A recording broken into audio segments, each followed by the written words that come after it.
Welcome to Beyond the Coverage. I'm Chris Horner. Today's edition, guys, I want to talk about a few different things. First off, Egan Bernal looks to be on very good form. The INEOS rider, he's over doing the Tour of Colombia right now. Just got done finishing 5th in a small group sprint that came to the line on stage 3 that looked very technical. Now, to be fair, while I'm sitting up here, I only saw the highlights of the stage. But I know from my experience that when you start seeing the group down below 10 guys, you're Egan Bernal, you're outnumbered by the other crew that are all there and stuff and attacking, that no one's going to look back and see a 2019 Tour de France champion, a Giro d'Italia champion sitting in the group and think, I'm just going to pull this guy to the line. So when I'm watching the highlights, I got a pretty good experience to understand what he could be going through, and the attacks had to be coming fast and furious on this stage 3 of Tour of Colombia. And in order for it to be such a small group, it had to be semi kind of hilly on that stage too, so there's no doubt about that. So we know it's a hard stage, we know it's a good group that came to the finish, and we know Egan Bernal has some kind of form. So while I was sitting on the Chesterfield, I was like, let me go into Strava and see if I can find out what Egan Bernal's been up to and see if he lists any of his power files. Because if you got power and it's listed, it's pretty easy to see what kind of form Egan Bernal would have, but he's not listing his power. Does list his training rides though, and I see a ton of training rides and a solid block through December and January of about 500 to about 575 miles a week. So the Colombian is definitely healthy when you start looking at his training. Again, I can't tell you how much power he has because he doesn't list power, but he gets 3rd at the national championships just a little bit ago. Then he gets top 5 on this stage 3 of Tour of Colombia. Now this video is I'm going to release it tomorrow, so we're only going to have to wait one more day to find out how stage 5 goes. So once we get into stage 5 at the Tour of Colombia and we see the finish of that stage, then for sure we're going to have a better idea of where Egan Bernal's form is, because they're going to finish stage 5 up a 50K climb. So he's going to have some top quality form if he's racing in Colombia and he's going up a 50K climb. Because when I raced in Tour of Colombia ways back, everyone, when I was racing in Colombia, were on fantastic form. They have talent galore over there, so you know he's got to be good if he goes good on tomorrow's stage for sure. But when we start looking at his teammate, when we start looking at INEOS and we start looking at the other bigger teams and comparing what INEOS could possibly do at the Tour de France, of course we know the 4 teams in front: Bora-Hansgrohe, UAE Team Emirates, Jumbo-Visma, and Soudal Quickstep. The first 3, kind of hard to tell what order the strongest of the teams would be. Most likely, you guys are sitting there yelling at me right now going, it's Jumbo-Visma or Visma-Lease Bike. Chris, it has to be Visma-Lease Bike.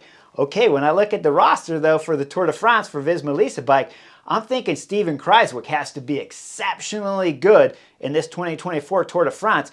Otherwise, Jonas Vingegaard might not have quite the depth that we're used to seeing.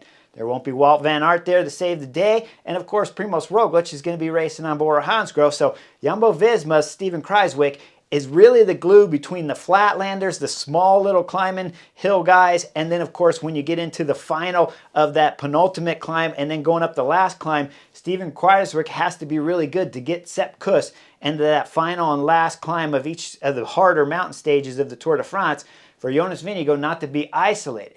So maybe his team, Jumbo-Lease Bike, Visma-Lease Bike, sorry, it's going to take a little while for me to get used to that, but Visma-Lease Bike might only be the 3rd best team.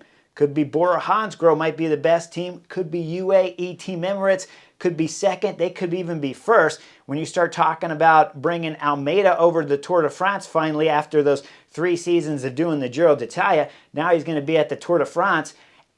And you got to ask yourself, if you're the Portuguese fan, then you got to ask yourself, will Almeida race for himself or will he race for Tadej Pogacar? I think he'll race for Tadej Pogacar, but so far we haven't seen the Portuguese rider really have to work for anyone else on the team from UAE Team Emirates throughout the last 2-3 seasons while he's been over there. So you go over to Bora-Hansgrohe and you think, well, Primoz Roglic, he's got a stacked team. Jai Hindley's there. Danny Martinez is there. You know both those guys are going to work. Vlasov is there. You know he's going to work. You got to believe that, of course, Primoz Roglic is always going to get looked after brilliantly on the flat parts of the stages when we come into difficult parts, but just before the climbs start. But he's got a host of climbers over there in Bora-Hansgrohe, so it could be Bora's the best, could be UAE Team Emirates, like I said, Ayuso, he's going over there. The Spaniard is riding on fabulous form. But then when we start looking at the fourth best team, is it Pseudo Quickstep or could it be Team INEOS? Now, right now, it's difficult to say, right? Mikel Landa's going over to Pseudo Quickstep, so Remco Evenepoel has the Spaniards help there if he's on flying form. Of course, Julian Alaphilippe, we haven't seen a whole lot from the Frenchman in about 2 seasons, and if anything, we've seen just a bunch of knucklehead tactics from the Frenchman Julian Alaphilippe throughout last year's Tour de France for sure, and a little bit out of a lot of the other races before last year's Tour de France, where the Frenchman is just blowing bullets left and right early in the races. And you'd have to go all the way back, I think, to the Vuelta a España when Remco Evenepoel won the overall general classification to really see a flying Julian Alaphilippe. But Pseudo Quickstep, if they have Van Wilder on form, if Mikel Landa's on form, and if Julian Alaphilippe's on form, then I think Pseudo Quickstep could easily be listed as the fourth best team, possibly, because now we look at Team INEOS and you see Tom Pidcock. He's not doing that many or didn't do that many of the cyclocross races to come into this year's classic seasons and the Ardennes, and then, of course, at the Tour de France being his main objective for 2024. So Tom Pidcock could be on form. Geraint Thomas doing the Giro d'Italia, then coming to the Tour de France. Can the Englishmen hold form for that long?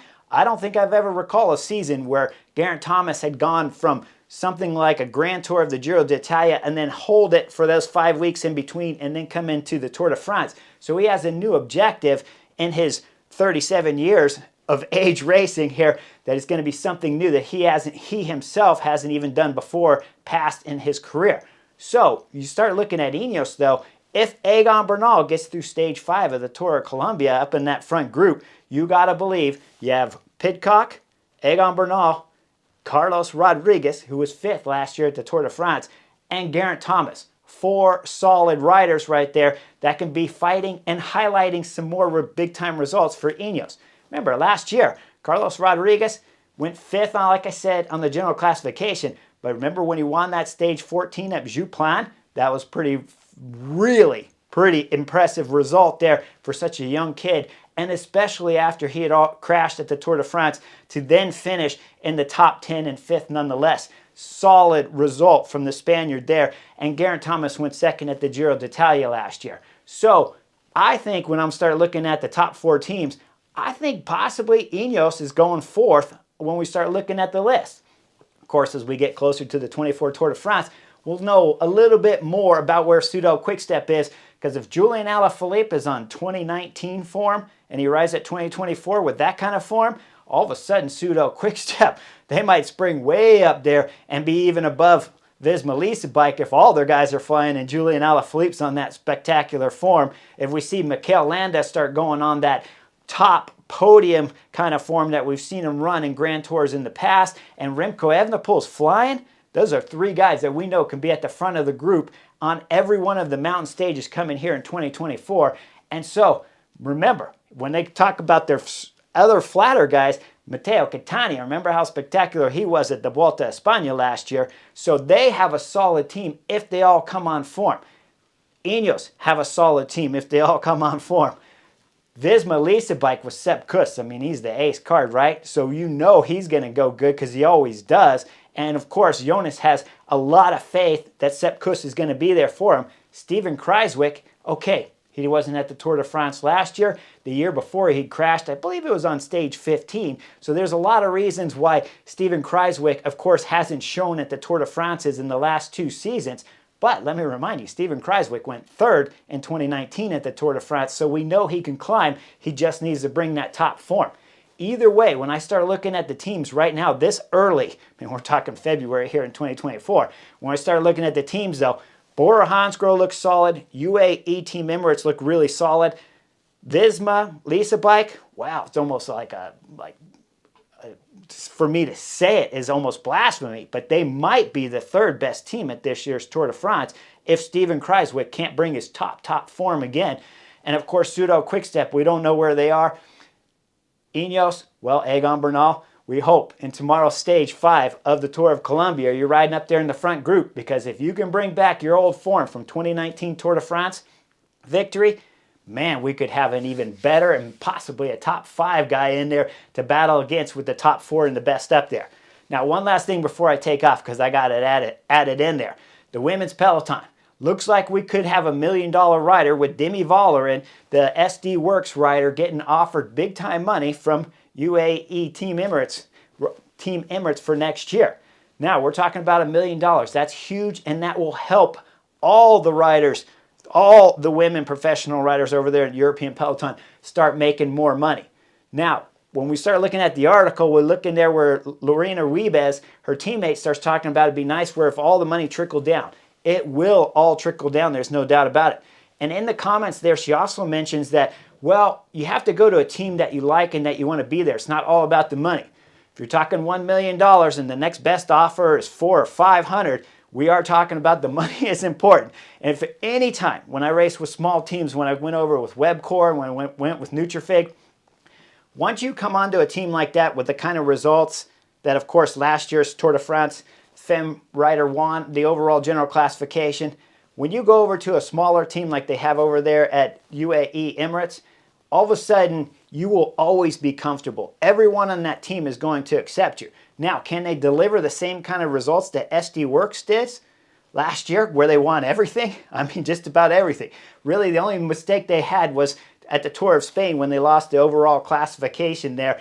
And that was because tactically they were an absolute nightmare of a team when you look there at how Demi Vollering lost last year's Tour of Spain. But other than that, they dominated the whole season. But if you take Demi Vollering and you put her onto a small team that has just 1 or 2 riders there for support, she can still win big. There's no doubt about it. Every time when I've gone on to small teams when I was winning throughout my career, the atmosphere was always fantastic, and the pressure was even easier than when you're riding for a big team. So when I look at the article written in Cycling News, I got to believe Demi Vollering, if you're getting offered $1 million and the next best offer is 7 or under, take the $1 million for sure. Take it and ride it to the bank all day long, and still, I guarantee you'll win bike races in next year's 2025 season. There's no doubt about it. Hope you guys like today's take. Hope INEOS Egan Bernal has a good ride in tomorrow's Stage 5 of the Tour of Colombia, because, wow, can we get one more team up there in the 24 Tour de France with 4 big riders riding for that team? Tom Pidcock up there going for GC for the first time. Of course, Geraint Thomas there. Carlos Rodriguez, we already know he can go big time. And Egan Bernal back to his full strength. Wow, 2024 Tour de France. Bring it on. Here comes July. Like and subscribe, and I'll see you guys real soon.